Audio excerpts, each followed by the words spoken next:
Vamos criar uma classe com funções estáticas que vão ser extremamente importantes para determinadas operações mais comuns dentro da nossa aplicação e vamos aproveitar também no final deste vídeo para criar o aspecto visual do formulário de login. A parte que diz respeito ao mecanismo de verificação dos dados, etc., vai ser feita no vídeo seguinte desta série. Por agora, vamos deixar de lado a nossa tabela dos logs e iremos concentrar mais a nossa atenção na parte dos utilizadores. E convém aqui ressalvar um aspecto que eu acho que é importante sublinhar. Quando falamos de utilizadores ou de usuários, estamos a falar dos funcionários da nossa empresa que podem ter acesso à área de administração da nossa aplicação. Okay? Nomeadamente para ter acesso ao back-end, onde podem verificar as encomendas que foram feitas, estoques, vendas, compras, etc, etc. Outra circunstância é a situação dos clientes. Isto é, aquelas pessoas que vêm ao nosso website e que se registram, criam uma conta de cliente e que depois podem comprar bilhetes para circular nas nossas naves, no caso concreto aqui deste site, ou fazer uma compra de qualquer circunstância, ou até mesmo alterar os seus dados de perfil. Portanto, estamos a falar de dois conceitos literalmente distintos. Utilizadores ou usuários que têm acesso à área do back-end da nossa aplicação e os clientes normais que podem fazer compras, etc. Okay? Então, neste momento nós estamos a falar dos utilizadores ou dos usuários que têm acesso direto à área do back-end, que ainda não existe, mas que irá existir. Relativamente aos logs, nós vamos também criar uma função que vai tratar deste assunto de uma forma extremamente fácil, ok? Então o que acontece aqui é que nós começamos a sentir neste momento a necessidade de termos pelo menos um fecheiro que contenha funções ou métodos que sejam rapidamente utilizáveis. Neste caso serão métodos estáticos para não termos a necessidade sequer de fazer a instanciação desses métodos ou a instanciação das classes que contêm esses métodos para depois podermos usar esses métodos. Então eu vou fazer aqui pelo exemplo, que é muito mais fácil. O que eu vou querer, por exemplo, é que sempre que eu entre na minha aplicação, para além de verificar se eu estou a passar aqui pelo index ou não, é? Se eu remover isto aqui, nós estamos a passar sempre pelo fecheiro index. O que eu pretendo ter aqui é também uma função que verifique se já estou logado ou não. Okay? E sempre que o fecheiro index é carregado, ele vai verificar se existe uma sessão de usuário ou de utilizador. Se essa sessão existir, obviamente que o usuário vai ter a permissão para aceder ao back-end.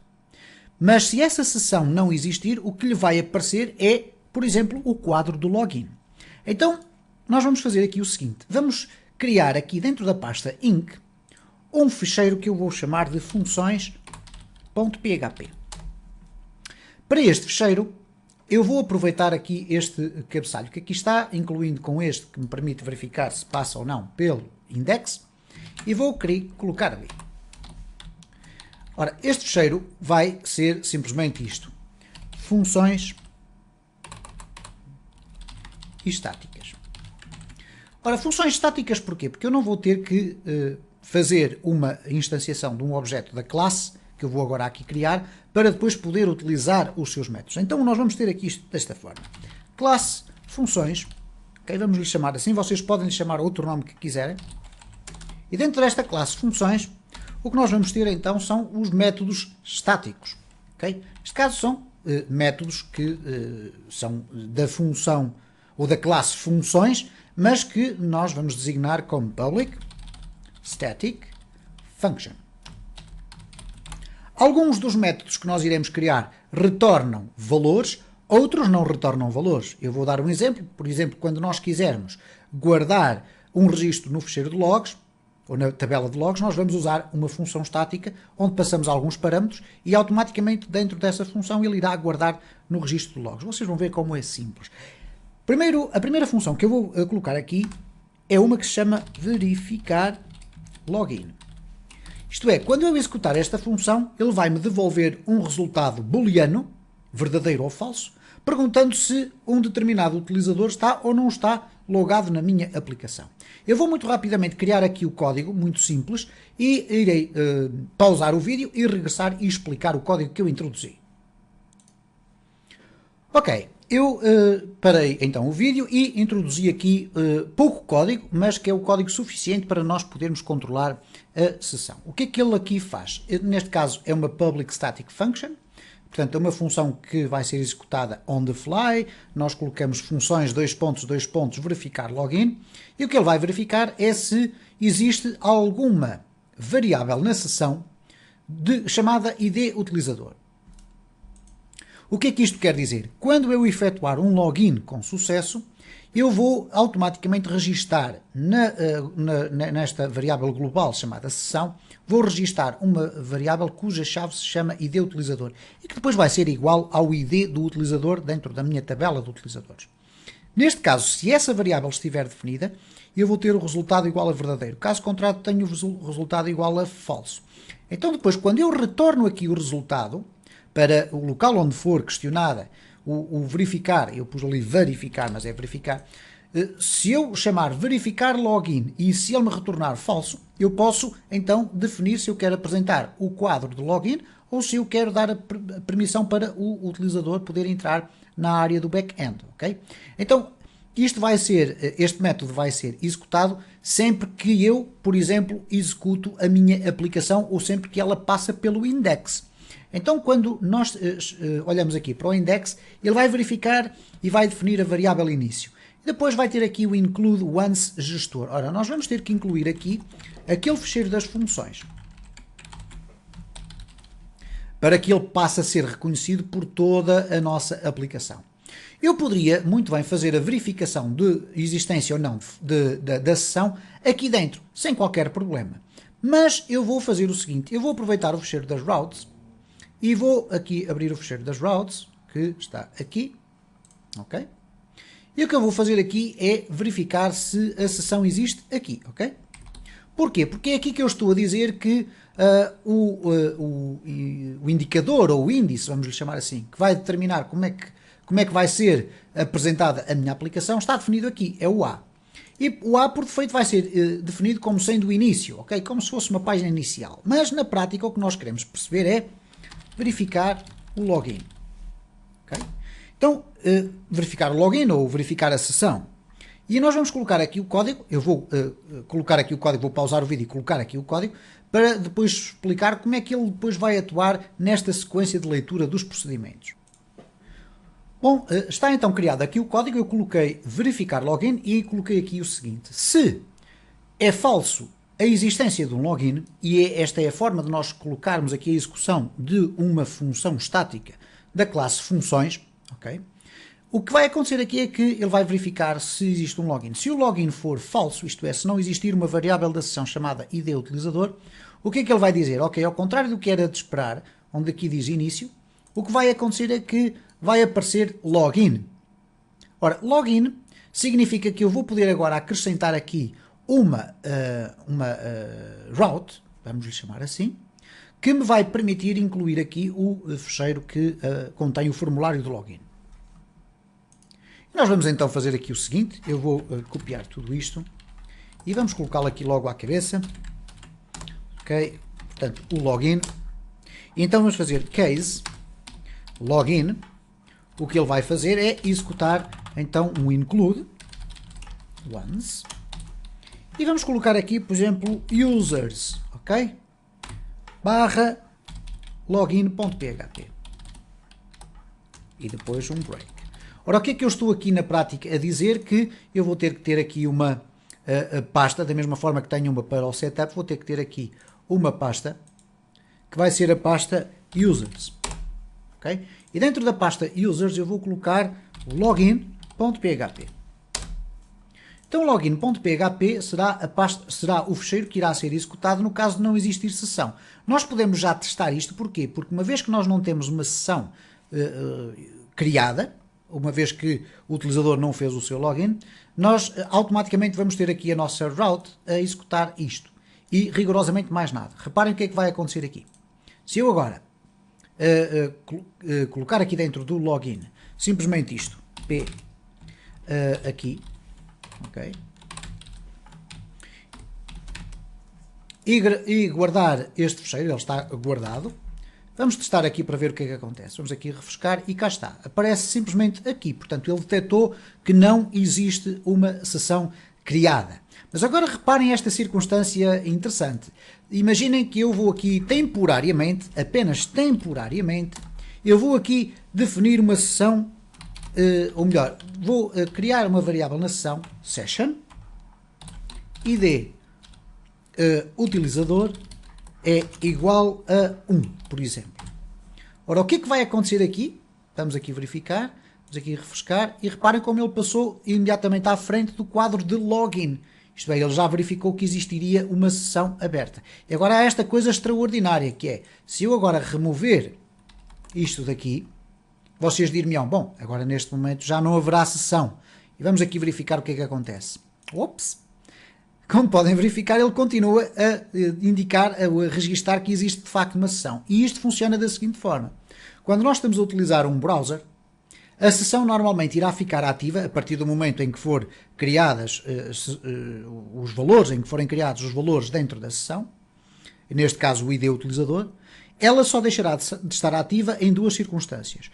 Ou quando eu desligar por completo o meu browser, não é necessário desligar o computador, mas o browser, ou então quando eu na programação fizer um unset, isto é, eu remover aquela variável da sessão. Como é que esse mecanismo se processa? Bom, é muito simples.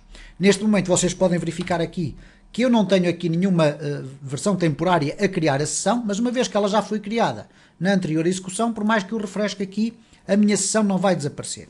Se eu agora abrir aqui com o F12 as ferramentas do programador e esvaziar aqui o catch e forçar o carregamento, o que vai acontecer é que mesmo assim eu não tenho, as minhas variáveis de sessão ainda continuam a funcionar lá.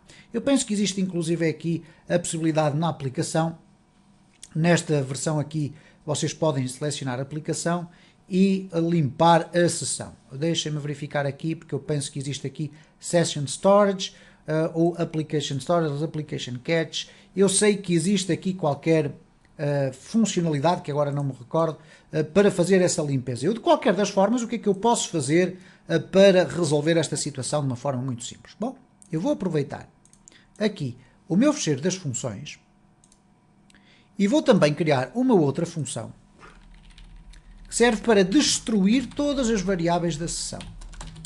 Então, public static function destrói sessão. E o que eu vou fazer aqui é simplesmente isto. E reparem então o que é que eu coloquei aqui. Eu coloquei destrói as variáveis da sessão, especificamente só as da sessão, porque eu posso utilizar o session para guardar outro tipo de informações. Mas neste caso a do ID utilizador é aquela que eu utilizo para verificar se a sessão existe ou não. Então eu faço simplesmente um unset desta variável. Então se eu agora vier aqui às minhas routes e fizer aqui funções destrói sessão, ok? E portanto se estiver bem criado ali aquele nome, cá está o destrói sessão, ok? Nós vamos nos certificar que de facto é isto que nós queremos fazer. O que é que vai acontecer agora? Quando eu refrescar já vamos ter novamente o aqui. Porquê? Porque eu destruí aquela sessão. Onde é que a destruição da sessão vai ter importância? Quando eu fizer um log out, ok? Muito bem. O que nós vamos fazer agora, e vamos iniciá-lo aqui e iremos depois concluir no vídeo seguinte, é o quadro de login. E eu não vou estar aqui a perder muito tempo a escrever o código do quadro de login, eu vou simplesmente colocar aqui o código e vou-vos já explicar o que é que ele faz de uma forma muito sintética. Muito bem, após sensivelmente uns 5 minutos por aí, eu criei então todo este código que está aqui em HTML, que vocês obviamente terão acesso a ele através do repositório no GitHub. Mas basicamente o que é que ele constrói aqui? Constrói um quadro de login e eu vou apenas fazer aqui uma brevíssima abordagem a algumas classes que eu aqui tenho, porque elas dizem respeito exclusivamente ao Bootstrap 4, ok? O container fluid continua a ser uma classe tradicional que já existia no Bootstrap 3. Depois temos aqui algo novo, que é o Justify Content Center. Também existe o Start e o End aqui. E o que permite agora o sistema de grid do Bootstrap 4 é fazer o seguinte. Nós podemos deixar de utilizar o sistema de offsets das colunas para, por exemplo, centrar uma coluna medium 4 no centro da nossa página, neste caso, peço desculpa. E isso faz-se da seguinte forma: a partir do momento em que nós temos uma linha e criamos uma coluna, independentemente do tamanho que ela tiver, se nós dissermos que queremos que ela seja ajustada ao centro, nós não temos que definir espaço anterior e espaço depois, ok? Então esta coluna MD4 vai depois acabar por resultar nisto que aqui está, ok? Portanto, temos aqui uma coluna que contém, então, 4 de espaço no meio. Sabemos que a grid tem 12 de tamanho completo. E neste caso ela está a ser centrada porque tem aquele atributo no row. Depois temos aqui estas coisas muito interessantes. O card é o substituto do panel. Ok? Nós tínhamos o panel no Bootstrap 3, aqui passamos a ter o card, que na prática faz sensivelmente a mesma coisa. Depois temos estas classes interessantes, que é o M3 e o P3, por exemplo. O M3 significa margin, e uma vez que nós não colocamos aqui mais nada a não ser isto, e eu depois irei explicar em detalhe mais algumas destas novas classes que podemos utilizar do Bootstrap 4, mas basicamente o que ela faz é que numa escala de 1 a 5, sendo que o 5 é a margem maior, margem 3 é uma margem intermédia, correspondente mais ou menos a 1.5 AM, por exemplo. E também para o pathing, ok? Então eu estou a utilizar aqui estas classes que são próprias do Bootstrap. Como certamente se terão recordado, eu criei aqui nos meus ficheiros de SAS um mecanismo para criar automaticamente aqui pathings e margens verticais, horizontais, etc. De facto, depois, com o aprofundar do meu estudo no Bootstrap 4, eu verifiquei que existem estas classes que nós também podemos utilizar. Não são eventualmente tão versáteis como as que nós usamos ou que criamos manualmente, mas também servem. Depois criei um formulário e este formulário fica a apontar para um action igual ao mesmo login. Isto é, ele, quando for submetido, ele vai voltar a executar este ficheiro. E vai ser aqui que nós vamos verificar se foi feito um post. Isto é, se eu carreguei no botão de submissão, que está aqui, e se o post foi feito. Neste momento o que nós temos é basicamente isto. Temos aqui um espaço para inserir o utilizador, temos aqui um espaço para inserir a password e quando clicamos em login o que vai acontecer é que a mesma página vai ser recarregada e então nós vamos ter que passar aqui pela análise dos dados inseridos e verificar se o login foi ou não feito com sucesso, que é o que nós vamos ver já no próximo vídeo.